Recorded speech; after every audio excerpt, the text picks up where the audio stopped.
So anybody having that 4 o'clock slump? Oh yeah, no, I'm bringing it. Um, I say greetings, relatives, because this talk is all about our connections and our relationship to each other and to all the systems of life on Earth. This is my first time here in Idaho, anywhere. And I just also want to acknowledge the Shoshone and Bannock people and thankful for being allowed to be here on this land. And also, of course, thank you for Amy and all of the organizers and producers of this amazing event that brings us all together.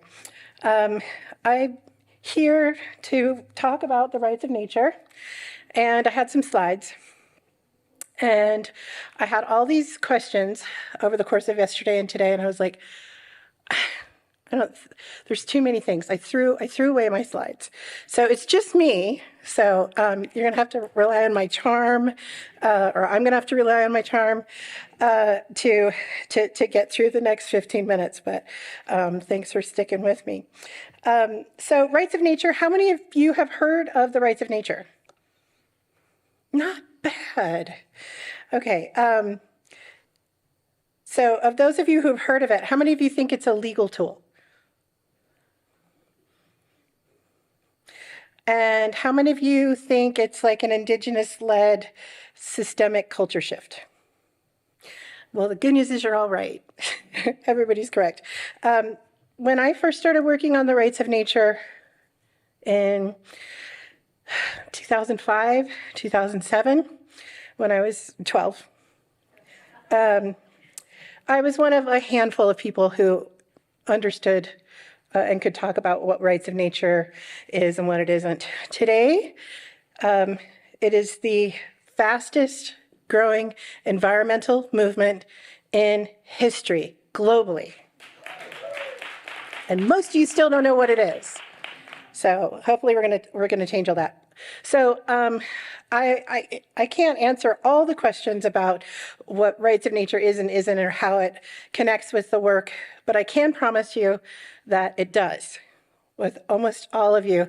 This is about, we're all weaving a tapestry, right, of building a movement together for change, from the business sector and to people who are working at institutions like the United Nations, to people who are working in communities, at local community meetings, to people who are standing in front of the machines of destruction, in front of and protecting water with their lives. So all of these things, and campesinos and farmers, we're all connected, and we're all connected to each other and to the earth. And so when we talk about the rights of nature as a legal tool, it is. It is a legal tool because the world we live in recognizes, the modern world that most of us live in, is that law understands nature as property. And so all the laws, all the mainstream laws, try to protect nature by understanding it only as property. And that needs to change.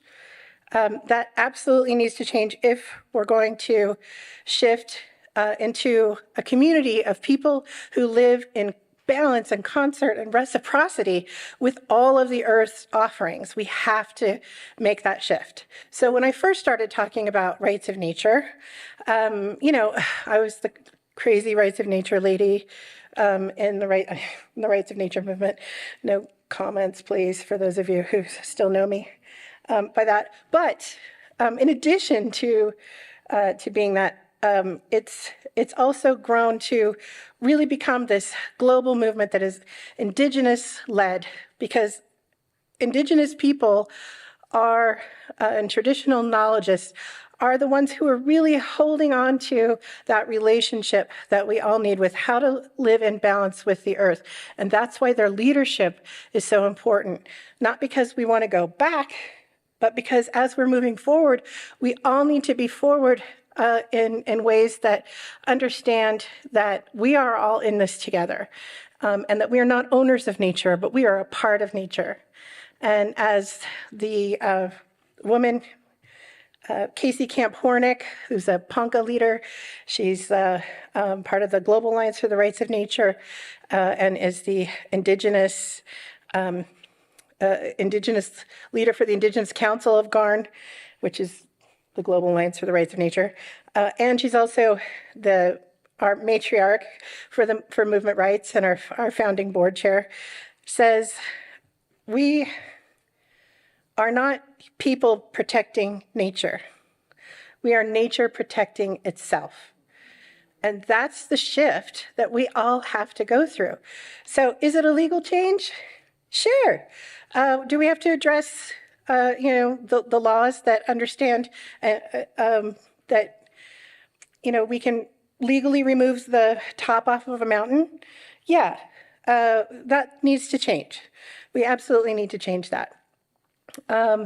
But system change isn't just about shifting laws. But when we're looking at the rights of nature laws, since I started doing this work, where it was only in a handful of communities in the US, this work has now grown to over 400 laws recognized in over 40 jurisdictions worldwide. It's like in 12 years, people. Like that is so amazing to me. And a lot of people say, well, is rights of nature about just saying no to things? I'm like, well, no, but we do want to say no to some things, but it's also about saying yes to the things that we want, the things that we need in our communities and everywhere else. So for those of you who know, Indigenous people are responsible for protecting about 80% of the world's remaining biodiversity. How many people knew that? And so that's an important distinction when we're looking at why is Indigenous leadership so important, because this is the connection, this is the bridge. Do we need to change the law? Absolutely. Do we need to shift the culture? That's really the work of rights of nature. So what does it look like around the world? Well, in 2008, Ecuador passed the rights of nature in their constitution. And a big part of that is because over 50% of people in Ecuador are indigenous, which means it permeates into the culture. And so when the idea of understanding that nature and ecosystems have the right to exist, flourish, and evolve their natural cycles was kind of like, well, duh. Why don't we make that law? And how do we use that law? Well, they've been able to stop mines entirely, like rip out mining corporations from protected forests. Some people in the Mashpee Wampanoag youth, which is the tribe of first contact here in the US, in Massachusetts, have passed the rights of herring, their keystone species, and been working with state and federal legislators to create bridges instead of dams for using the rights of nature and using this holistic understanding of how we live in nature. At the global level, the Global Alliance for the Rights of Nature is this large indigenous coalition network of people who are just trying to keep up with this movement at this point. If you want to know where the latest laws are, you can check out Eco Jurisprudence Monitor. If you want to be part of the academic hub or the legal hub or the Latin American hub or the youth hub for the Global Alliance, you can go to the Global Alliance for the Rights of Nature. If you're here in the United States or Turtle Island and you're looking to connect to see how your community, how rights of nature might work in your community, I can certainly connect you with folks. We're working with people in North Carolina to pass a Rights of Rivers bill in the state. So we provide that sort of legislative assistance. And my favorite part of the work, though, is the indigenous system change work. And I'm just going to show this 2-minute video.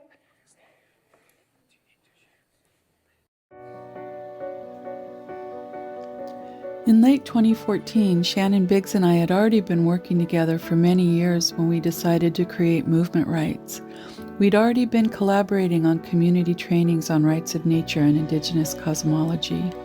We had participated in nonviolent direct actions for climate justice. We'd fought for clean air, water, and soil in our communities across Turtle Island and around the world. Back then, rights of nature was hardly understood.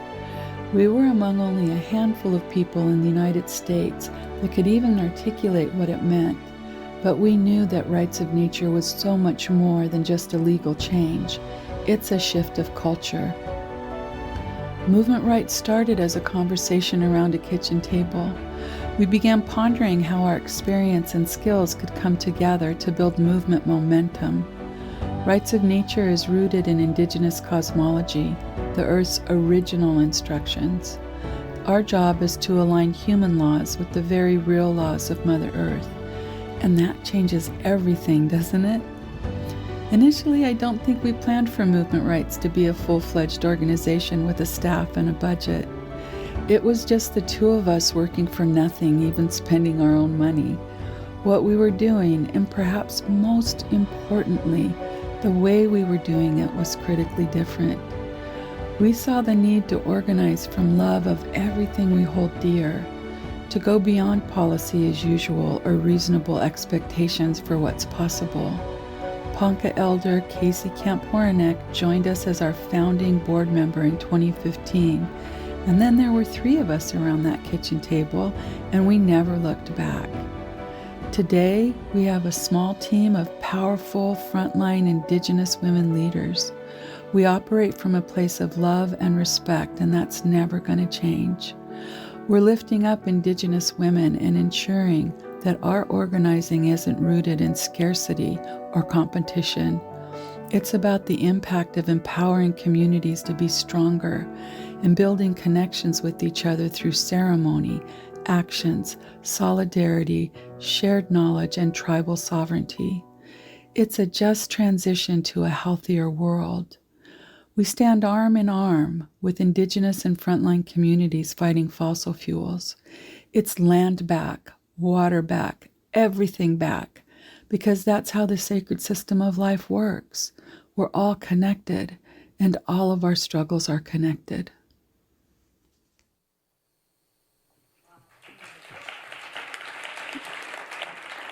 So I'm sure you have more questions about the rights of nature than answers from what I said. So please come seek me out. We're here, and I'm happy to talk your ear off or not, and talk about the connections between the work that I do and the work that this global movement for rights of nature does, and the work that's vibrant and beautiful that you're doing. So thank you so much for listening to my little spiel on rights of nature. I hope to see you in the future.